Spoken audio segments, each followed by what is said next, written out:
नमस्कार, मैं हूं आपके साथ मीनाक्षी रजत और आप देख रहे हैं हमारा खास शो वर्ल्ड नाउ।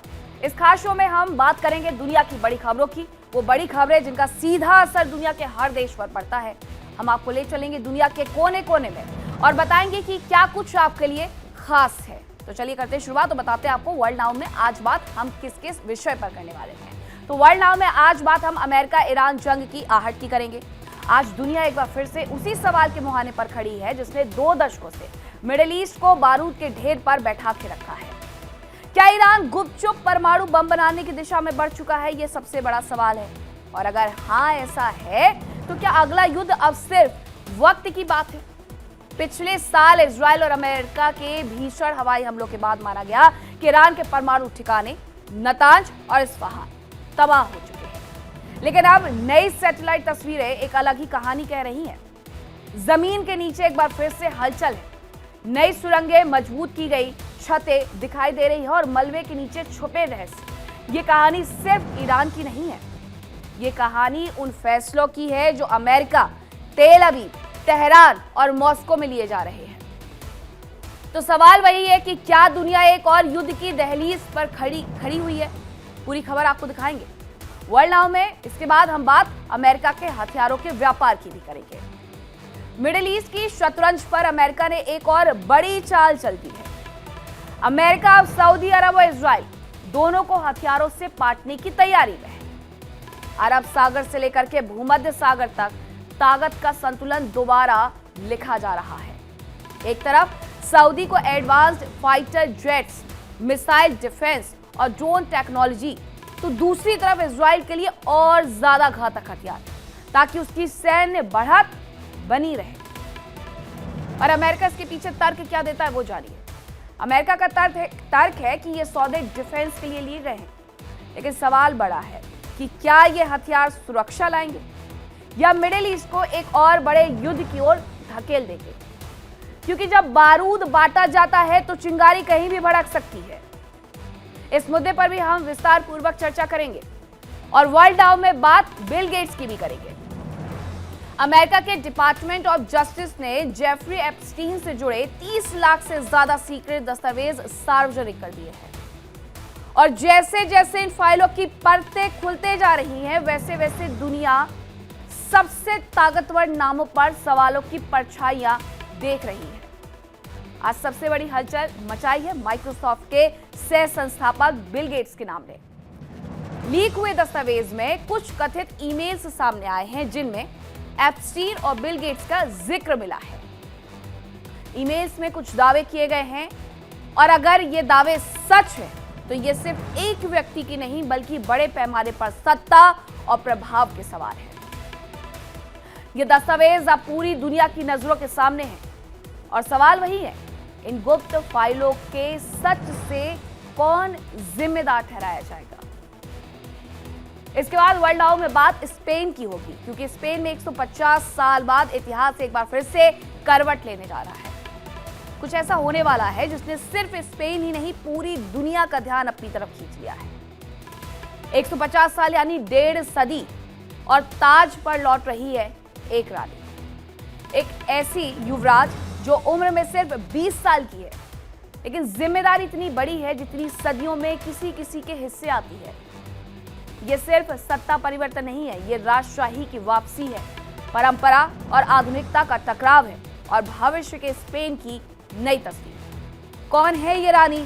क्यों पूरी दुनिया की निगाहें स्पेन पर टिकी हैं और क्या ये बदलाव सिर्फ प्रतीकात्मक है या यूरोप की राजनीति में कोई बड़ा मोड़ आने वाला है? आज दुनिया एक बार फिर उसी सवाल के मुहाने पर खड़ी है जिसने पिछले 2 दशकों से मिडिल ईस्ट को बारूद के ढेर पर बैठा के रखा था कि क्या ईरान परमाणु बम बना रहा है, और अगर हाँ ऐसा है तो क्या अगला युद्ध तय है? आज की ये कहानी सिर्फ सैटेलाइट तस्वीरों की नहीं है, ये कहानी छतों की, सुरंगों की, मलबों के नीचे छिपे रहस्यों की और उन फैसलों की है जो वाशिंगटन, तेल अवीव, तेहरान और अब मॉस्को में लिए जा रहे हैं। पिछले साल अगर बात की जाए तो पिछले साल इजराइल और अमेरिका भीषण हवाई हमले करते हुए ईरान के ऊपर नजर आए थे और ईरान के सबसे संवेदनशील परमाणु ठिकाने, जिसमें 2 नाम शामिल है, नतांज और इस्फहान।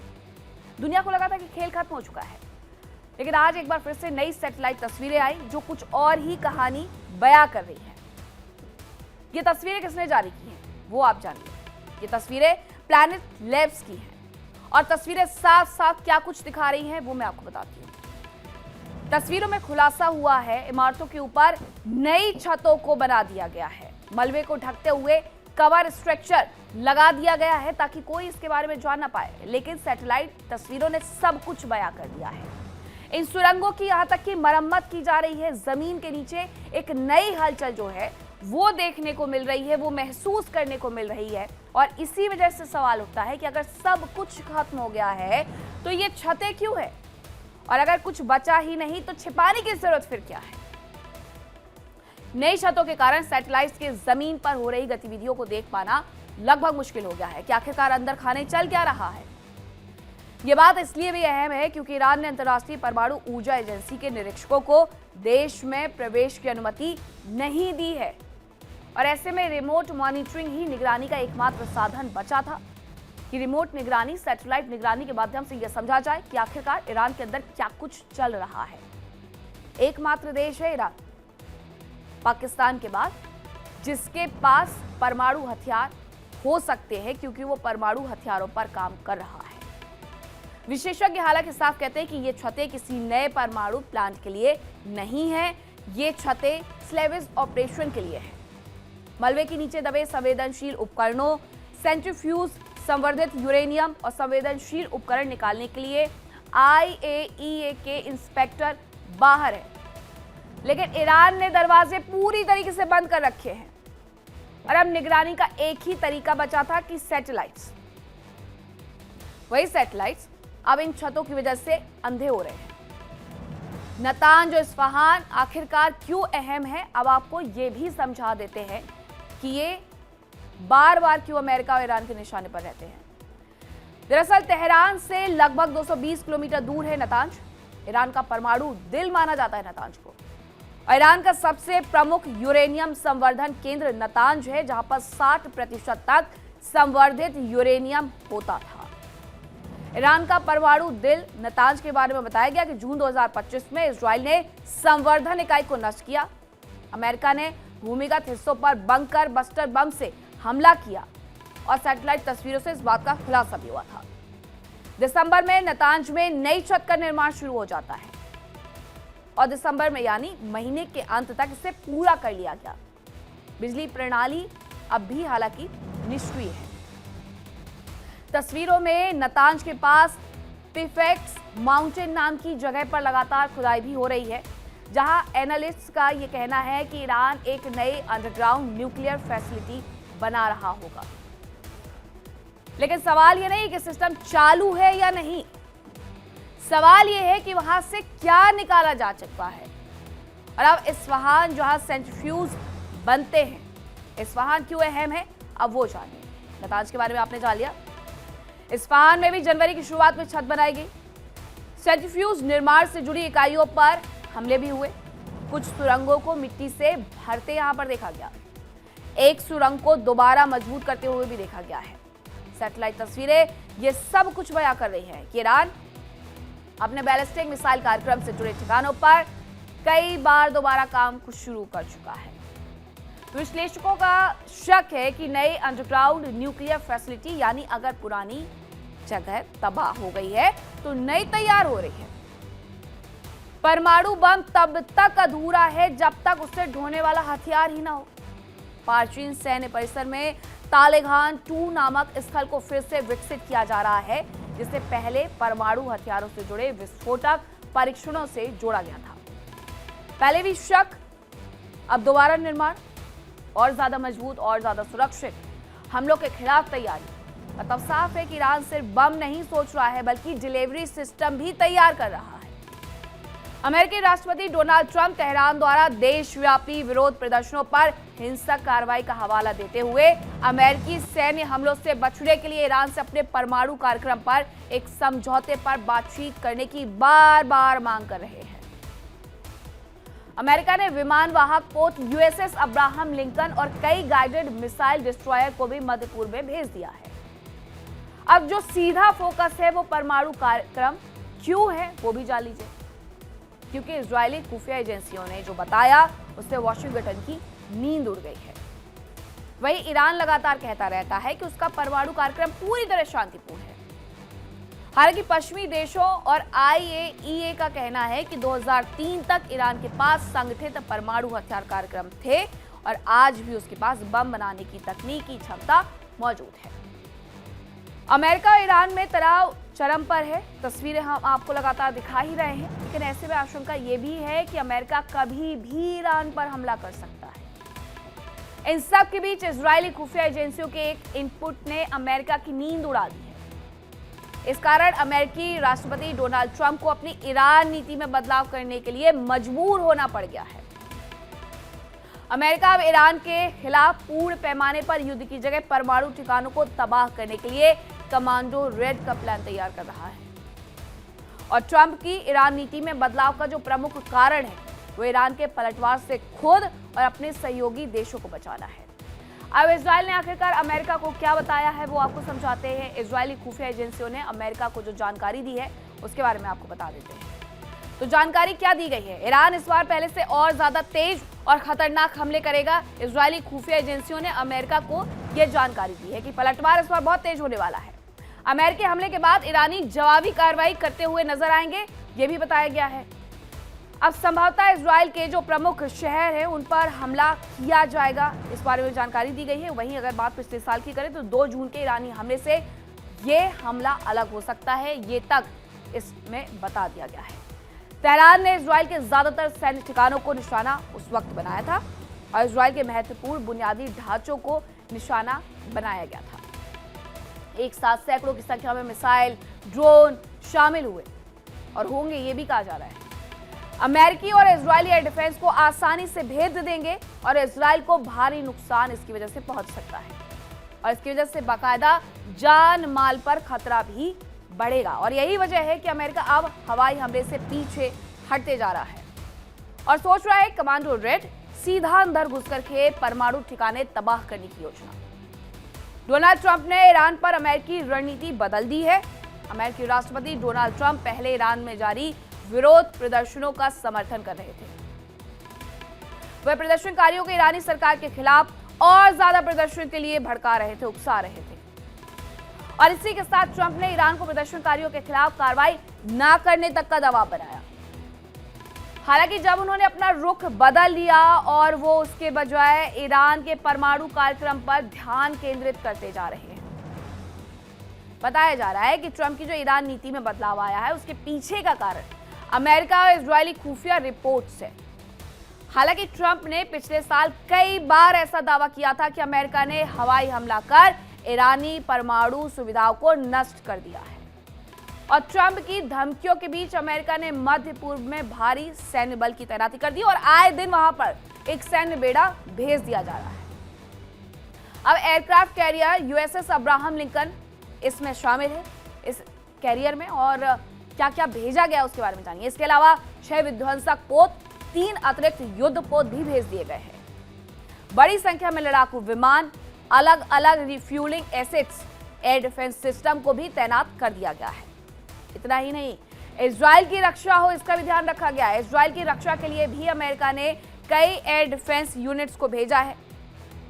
अमेरिका और इजरायली खुफिया एजेंसियां ईरान में इंटेलिजेंस इकट्ठा कर रही हैं और इनमें सैटेलाइट तस्वीरों का एनालिसिस किया जा रहा है, कम्युनिकेशन को इंटरसेप्ट किया जा रहा है और ह्यूमन सोर्स का इस्तेमाल भी शामिल है। ये सिर्फ दबाव नहीं है, ये युद्ध की तैयारी है। वहीं इस तनाव के बीच अब रूस की एंट्री भी हो गई है। रूस के राष्ट्रपति व्लादिमीर पुतिन ने शुक्रवार को मॉस्को में ईरान के शीर्ष सुरक्षा संस्था के प्रमुख से मुलाकात की। क्रेमलिन ने यह जानकारी दी कि यह मुलाकात ऐसे समय में वो कर रहा है जब अमेरिका के राष्ट्रपति डोनाल्ड ट्रंप ईरान पर उसके परमाणु कार्यक्रम को लेकर के समझौता करने का दबाव बना रहे हैं। अब क्रेमलिन ने अपनी वेबसाइट पर जो बयान जारी किया उस पर क्या कुछ कहा वो भी जान लीजिए। राष्ट्राध्यक्ष ने क्रेमलिन में Islamic Republic of Iran supreme national security council के सचिव अली लारिजानी से मुलाकात की है, जो रूस की यात्रा पर है। इससे पहले शुक्रवार को अमेरिकी राष्ट्रपति ट्रंप ने कहा कि उन्हें विश्वास है कि रूस का करीबी सहयोगी ईरान और सैन्य कार्रवाई से बचने के लिए अपने परमाणु कार्यक्रम पर एक समझौता करना चाहता है। रूस कहता है हम मध्यस्थ हैं, लेकिन सच्चाई ये है कि ईरान यूक्रेन युद्ध में रूस का अहम सहयोगी रहा है। लेकिन इन सब के बीच में ब्रिटेन में अमेरिका का परमाणु जासूसी विमान न्यूक स्निफर देखा गया है। अमेरिकी वायुसेना का WC-135R कांस्टेंट फीनिक्स जेट हवा में रेडियो एक्टिव पार्टिकल्स की पहचान कर सकता है और उसे सफोक के RAF मिडन हॉल में देखा गया है। और ये तैनाती ऐसे समय में हुई है जब ट्रंप ने साफ कहा है कि ईरान या तो परमाणु कार्यक्रम छोड़ दे, वरना अगला हमला ऑपरेशन मिडनाइट हैमर से भी कहीं अधिक भयावह होगा। मिडनाइट हैमर वो ऑपरेशन जो कि वेनेजुएला में हुआ। अब आइए आपको बताते हैं क्या है न्यूक स्निफर की खासियत। तो न्यूक स्निफर की खासियत यह है कि अमेरिकी वायुसेना का विमान WC-135R कांस्टेंट फीनिक्स है। हवा में मौजूद जितने भी रेडियो एक्टिव पार्टिकल्स हैं ये उनकी पहचान करने में सक्षम है, यानी अगर ईरान में इस तरीके का कोई भी कार्यक्रम चल रहा है तो ये रेडियो एक्टिव पार्टिकल्स की मदद से उसकी पहचान कर सकता है। यह विमान परमाणु विस्फोट होने के बाद वातावरण में फैले हुए मलबे, गैसों के नमूने इकट्ठे करने में पूरी तरीके से सक्षम है और इसके माध्यम से वैज्ञानिक ये तक पता लगा सकते हैं कि विस्फोट किस तरह का था। ये इसकी सबसे महत्वपूर्ण बात है। असर इसका कितना ज्यादा था ये भी इसके माध्यम से पता लगाया जा सकता है। रिमोट सेंसर का इस्तेमाल न्यूक स्निफर में होता है और इसके अलावा रियल टाइम में डेटा ATC को भी ये भेज सकता है।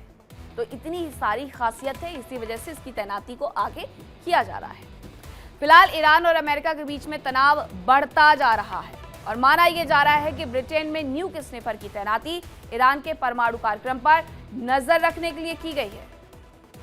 समंदर में USS अब्राहम लिंकन तैनात है, ब्रिटेन में न्यूक स्निफर तैनात है। ऐसे में अमेरिका की ईरान पर एक बहुत बड़ी स्ट्राइक की आशंका भी जताई गई है। हालांकि ये स्ट्राइक कब होगी, किस स्केल पर होगी, ये केवल एक स्ट्राइक होगी या लंबी जंग, ये आने वाला वक्त ही बताएगा।